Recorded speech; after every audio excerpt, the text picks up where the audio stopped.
വീണ്ടും പ്രധാനപ്പെട്ട വാർത്തയിലേക്ക് തന്നെയാണ്. രാഹുൽ മാങ്കുട്ടത്തിനെതിരായ മൂന്നാമത്തെ ബലാത്സംഗ കേസിൽ തിരുവല്ലയിലെ ക്ലബ് 7 ഹോട്ടലിലെത്തിച്ച് തെളിവെടുപ്പ് നടത്തിയ അന്വേഷണ സംഘം. അന്വേഷണ സംഘത്തിന് ഫോണുകളുടെ പാസ്വേഡ് നൽകാതെ മാങ്കൂട്ടത്തിൽ. പാസ്വേഡ് നൽകിയാൽ തനിക്ക് അനുകൂലമായ തെളിവുകൾ നശിപ്പിക്കുമെന്നും രാഹുൽ. അതേസമയം പരാതിക്കാരുടെ രഹസ്യമൊഴി എടുക്കാനൊരുങ്ങി SIT. തിങ്കളാഴ്ച ഹൈക്കോടതിയിൽ അനുമതി തേടും. വിവരങ്ങളുമായി വിനയാറ ചേരുന്നുണ്ട്. വിനയ, രാഹുൽ മാങ്കൂട്ടത്തിലിനെ ഹോട്ടലിലെത്തി തെളിവെടുപ്പ് നടത്തിയിരിക്കുകയാണ് അന്വേഷണ സംഘം. ഇപ്പോൾ അന്വേഷണ സംഘത്തോട് സഹകരിക്കാത്ത ഒരു മനോഭാവമാണ് രാഹുൽ മാങ്കൂട്ടത്തിൽ കാണിക്കുന്നത്. ഫോണുകളുടെ പാസ്വേഡ് നൽകാതെ നിൽക്കുകയാണ്. പാസ്വേഡ് നൽകിയാൽ തനിക്ക് അനുകൂലമായ തെളിവുകൾ നശിപ്പിക്കുമെന്നൊക്കെയാണ് രാഹുലിന്റെ വാദം. വിവരങ്ങൾ എങ്ങനെയാണ്? എല്ലാ പഴുതുകളും അടച്ചുകൊണ്ടുള്ള ഒരു അന്വേഷണമാണ് SITയുടെ ഭാഗത്തു നിന്നും ഉണ്ടാകുന്നത്. രാവിലെ തന്നെ പുലർച്ചെ തന്നെ രാഹുലിനെ കൊണ്ടുപോയി തെളിവെടുപ്പ് നടത്തുന്ന സാഹചര്യം അടക്കമുണ്ടായിരുന്നു. സുരക്ഷാ ക്രമീകരണങ്ങൾ അടക്കം തന്നെ പാലിച്ചുകൊണ്ട് വലിയ രീതിയിലുള്ള ഈ സംഘർഷ സാധ്യതകളടക്കം തന്നെ കണക്കിലെടുത്തുകൊണ്ടായിരുന്നു പുലർച്ചെ രാവിലെ 5:30 തന്നെ തിരുവല്ലയിലെ ഈ ഹോട്ടലിൽ എത്തിച്ച് തെളിവെടുപ്പ് നടത്തുന്ന ഒരു സാഹചര്യം ഉണ്ടായിരുന്നു. AR ക്യാമ്പിൽ നിന്നും 5:30 തന്നെ രാഹുലുമായുള്ള വാഹനം ഈ ഹോട്ടലിലേക്ക് പോവുകയും രാവിലെ 6:30 തന്നെ ഈ പരിശോധന തെളിവെടുപ്പ് നടത്തുകയും ചെയ്തിരുന്നു. ഏകദേശം 10 മിനിറ്റോളം നീണ്ടുനിന്ന തെളിവെടുപ്പായിരുന്നു ഈ ഹോട്ടലിൽ നടന്നിട്ടുണ്ടായിരുന്നത്. ആ സമയത്ത് തന്നെ രാഹുൽ മാങ്കൂട്ടത്തിൽ ഈ ഹോട്ടലിൽ വന്നതായും ഈ ഹോട്ടലിലെ 408 നമ്പർ റൂമിൽ അതിജീവിതയുമായി എത്തിയതായും അടക്കം സമ്മതിച്ചിട്ടുണ്ടായിരുന്നു. 2024 ഏപ്രിൽ 8-നാണ് ഈ ഒരു കേസിന് ആസ്പദമായ സംഭവം നടന്നിട്ടുണ്ടായിരുന്നത്.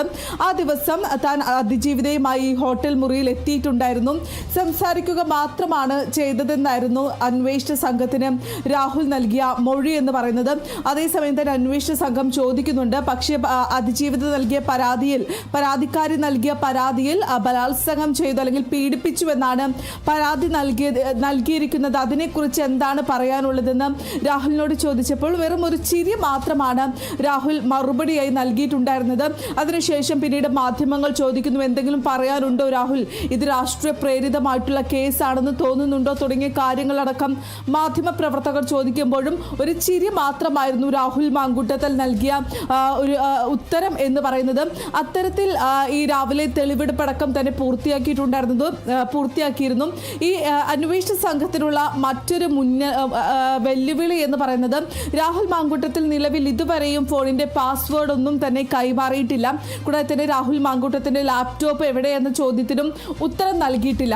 അതിൽ പ്രധാനമായും രാഹുൽ ഉന്നയിക്കുന്ന കാര്യമെന്ന് പറയുന്നത് തനിക്ക് അനുകൂലമായിട്ടുള്ള പല തെളിവുകളും ആ ഫോണിലുണ്ട്. ഒരു പക്ഷേ ഈ പാസ്വേഡ് പോലീസിന് ലഭിക്കുകയാണെങ്കിൽ ആ തെളിവുകൾ നശിപ്പിക്കാനുള്ള സാഹചര്യമുണ്ട്. അതുകൊണ്ടാണ് താൻ ഈ പാസ്വേഡ് നൽകാത്തതെന്നാണ് അന്വേഷണ സംഘത്തിന് രാഹുൽ നൽകിയ മറുപടി എന്ന് പറയുന്നത്. പക്ഷേ ഈ സാങ്കേതികമായിട്ടുള്ള തെളിവുകൾ അല്ലെങ്കിൽ ഇതിനായി പ്രത്യേകം ഈ ഫോണുകൾ സാങ്കേതിക സംവിധാനം ഉപയോഗിക്കുമെന്നാണ് ഇപ്പോൾ അന്വേഷണ സംഘം വ്യക്തമാക്കിയിരിക്കുന്നത്. ഈ ഫോൺ ശാസ്ത്രീയ പരിശോധനയ്ക്ക് അയക്കും, അതിനായി സാങ്കേതിക സംവിധാനങ്ങൾ ഉപയോഗിക്കുമെന്ന് അന്വേഷണ സംഘം വ്യക്തമാക്കിയിട്ടുണ്ട്. മറ്റൊരു പ്രധാനപ്പെട്ട കാര്യമെന്ന് പറയുന്നത് ഈ കോടതിയിൽ കഴിഞ്ഞ ദിവസം ഈ SIT രാഹുലിനെ കസ്റ്റഡിയിൽ വേണമെന്ന് കോടതിയിൽ വാദിച്ച സമയം തന്നെ രാഹുൽ വ്യക്തമാക്കിയ കാര്യം അല്ലെങ്കിൽ രാഹുലിന്റെ അഭിഭാഷകൻ വ്യക്തമാക്കിയ ഒരു കാര്യമെന്ന് പറയുന്നത് തനിക്കെതിരെ പരാതി ലഭിച്ചത് ഇമെയിൽ മുഖേനയാണ്. പിന്നെ എങ്ങനെയാണ് കേസെടുക്കാൻ സാധിക്കുക? അതായത് ഒരു ഇമെയിൽ മുഖേന പരാതി ലഭിക്കുകയാണെങ്കിൽ 3 ദിവസത്തിനുള്ളിൽ തന്നെ ഈ അതിജീവിത നേരിട്ട് അല്ലെങ്കിൽ ആ പരാതിയിൽ ഒപ്പുവെക്കേണ്ട ഒരു സാഹചര്യം അടക്കമുണ്ട്. ഈ പരാതിക്കാരി വിദേശത്താണുള്ളത്. പിന്നെ എങ്ങനെയാണ് തനിക്കെതിരെ ഈ കേസ് എടുക്കാൻ സാധിച്ചതെന്ന് രാഹുലിന്റെ അഭിഭാഷകൻ ചോദിക്കുന്ന ഒരു സാഹചര്യത്തിൽ ഇപ്പോൾ അതിനും SIT ഒരു വ്യക്തത വരുത്തിയിട്ടുണ്ട്. കേസ് എടുക്കുന്നതിൽ നിയമപ്രശ്നമില്ല എന്നാണ് ഇപ്പോൾ SIT വ്യക്തമാക്കുന്ന കാര്യമെന്ന് പറയുന്നത്.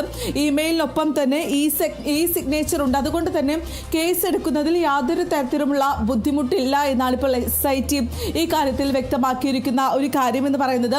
കൂടാതെ തന്നെ ഈ അതിജീവിതയുടെ രഹസ്യമൊഴി എടുക്കുമെന്നും SIT ഇപ്പോൾ വ്യക്തമാക്കിയിട്ടുണ്ട്.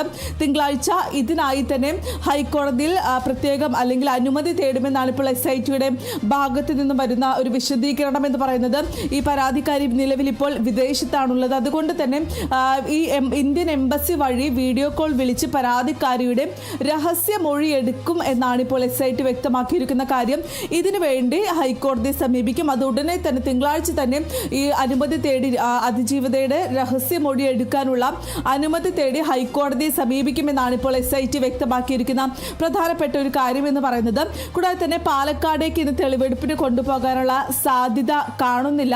കൂടാതെ തന്നെ ഇന്നിപ്പോൾ മകരവിളക്കടക്കമുള്ള ഒരു സാഹചര്യമുണ്ട്. അതുകൊണ്ട് തന്നെ തിരക്ക് കൂടാനുള്ള സാഹചര്യം അടക്കമുണ്ട്. അതുകൊണ്ട് ഇന്ന് മറ്റ് എവിടെയും ഈ തെളിവെടുപ്പിന് കൊണ്ടുപോകില്ല എന്നാണ് SITയുടെ ഭാഗത്തു നിന്നും വരുന്ന ഒരു വിശദീകരണം എന്ന് പറയുന്നത്. ഇന്ന് AR ക്യാമ്പിൽ ഇരുത്തി തന്നെ ചോദ്യം ചെയ്യും. അതിന് പ്രത്യേക ചോദ്യാവലി തയ്യാറാക്കിയിട്ടുണ്ട്. അതിജീവിതയുടെ മൊഴി അനുസരിച്ചാണെങ്കിലും ഇന്നിപ്പോൾ ഈ ഫ്ലാറ്റിലടക്കം ഇന്നിപ്പോൾ ഈ ഹോട്ടലിൽ ഈ കുറ്റകൃത്യം നടന്നു എന്ന് പറയുന്ന ഹോട്ടലിൽ കൊണ്ടുപോയി തെളിവെടുപ്പ് നടത്തിയിട്ടുണ്ടായിരുന്നു. അവിടെ നിന്ന് ലഭിച്ച ഇൻഫർമേഷൻസ്, വിവരങ്ങൾ ഇതെല്ലാം തന്നെ വെച്ചായിരിക്കും ഇന്നിപ്പോൾ രാഹുൽ മാങ്കൂട്ടത്തിലിനെ ചോദ്യം ചെയ്യാൻ SIT ഒരുങ്ങുന്നത്. അതിനുശേഷം നാളെ ഒറ്റ ദിവസം കൂടിയേ ഉള്ളൂ രാഹുൽ മാങ്കൂട്ടത്തിൽ കസ്റ്റഡിയിലുള്ളത്.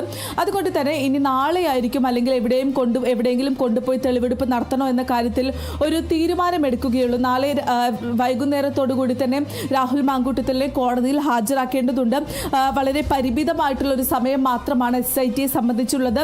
ഈ സമയത്തിനുള്ളിൽ തന്നെ പരമാവധി തെളിവുകൾ ശേഖരിക്കുക, പരമാവധി അല്ലെങ്കിൽ ഈ തെളിവുകളടക്കം തന്നെ ശേഖരിച്ച് കോടതിയിൽ ഹാജരാക്കുക എന്നതാണ് SITക്ക് മുൻപിലുള്ള ഏറ്റവും പ്രധാനപ്പെട്ട ഒരു വെല്ലുവിളി എന്ന് പറയുന്നത്. മറ്റൊരു പ്രധാനപ്പെട്ട കാര്യം, ഇതുവരെയും ലാപ്ടോപ്പ് എവിടെയാണെന്ന കാര്യത്തിൽ രാഹുൽ മാങ്കൂട്ടത്തിൽ ഒരു വ്യക്തത വരുത്തിയിട്ടില്ല. അതുകൊണ്ട് തന്നെ രാഹുൽ മാങ്കൂട്ടത്തിന് ബന്ധമുള്ള സ്ഥലങ്ങളിലേക്ക് അടക്കം തന്നെ കൊണ്ടുപോയി ഒരു തെളിവെടുപ്പ് നടത്താനുള്ള സാഹചര്യം അടക്കമുണ്ട്. അതായത് ഈ വടകരയിലേക്ക് അടക്കം തന്നെ കൊണ്ടുപോയി വടകരയിലടക്കം രാഹുൽ മാങ്കൂട്ടത്തിന്റെ സാന്നിധ്യം ഉണ്ടായിരുന്നു. അതുകൊണ്ട് വടകരയിലേക്ക് അടക്കം തന്നെ കൊണ്ടുപോയി തെളിവെടുപ്പ് നടത്താനുള്ള ഒരു സാഹചര്യമുണ്ട്. ഇനി പാലക്കാടേക്ക് കൊണ്ടുപോകാനുള്ള കാര്യത്തിൽ ഇതുവരെയും ഒരു തീരുമാനമായിട്ടില്ല. പാലക്കാടേക്ക് കൊണ്ടുപോകുമോ എന്നതടക്കമുള്ള കാര്യങ്ങൾ വരും മണിക്കൂറുകളിൽ തീരുമാനിക്കുമെന്നാണ് അന്വേഷണ സംഘം വ്യക്തമാക്കുന്ന ഒരു കാര്യമെന്ന് പറയുന്നത്. ഇത് മൂന്നാമത്തെ കേസാണ്, രാഹുൽ മാങ്കൂട്ടത്തിനെതിരായിട്ടുള്ള മൂന്നാമത്തെ കേസാണ്. ആദ്യ 2 കേസുകളും ഇതിനോടകം തന്നെ രാഹുൽ മാങ്കൂട്ടത്തിൽ തലനാരിഴയ്ക്ക് രക്ഷപ്പെടുന്ന ഒരു സാഹചര്യം ഉണ്ടായിരുന്നു. മൂന്നാമത്തെ കേസിൽ തന്നെ അതിജീവിത തന്നെ നേരിട്ട് പരാതി നൽകുന്ന അതിജീവിത തന്നെ നേരിട്ട് പല തെളിവുകളും ഹാജരാക്കുന്ന ഒരു സാഹചര്യം ഉണ്ടായിരുന്നു. ഇതിനോടകം തന്നെ SITയുമായി അതിജീവിത സംസാരിച്ചിട്ടുണ്ട്. തന്റെ കയ്യിലുള്ള തെളിവുകളടക്കം തന്നെ അന്വേഷണ സംഘത്തിന് നൽകിയിട്ടുണ്ടെന്നാണ് അതിജീവിത വ്യക്തമാക്കുന്ന ഒരു കാര്യം, അല്ലെങ്കിൽ SIT പറയുന്ന ഒരു കാര്യം. പരമാവധി തെളിവുകൾ അതിജീവിത തന്നെ നൽകിയിട്ടുണ്ട്. അതുകൊണ്ട് തന്നെ പഴുതടച്ചിട്ടുള്ള ഒരു അന്വേഷണം അത് തന്നെയാണ് SITക്ക് മുൻപിലുള്ള ഒരു കാര്യമെന്ന് പറയുന്നത്. അതിനുവേണ്ടിയുള്ള പരമാവധി ചോദ്യം ചെയ്യുക, വിവരങ്ങൾ കണ്ടെത്തുക, ഡിജിറ്റൽ തെളിവുകൾ കണ്ടെത്തുക, സംഭവ സ്ഥലത്ത് കൊണ്ടുപോയി തെളിവെടുപ്പ് നടത്തുക തുടങ്ങിയ നിരവധി കാര്യങ്ങളാണ് ഇപ്പോൾ അന്വേഷണ സംഘത്തിന് മുന്നിലുള്ളത്.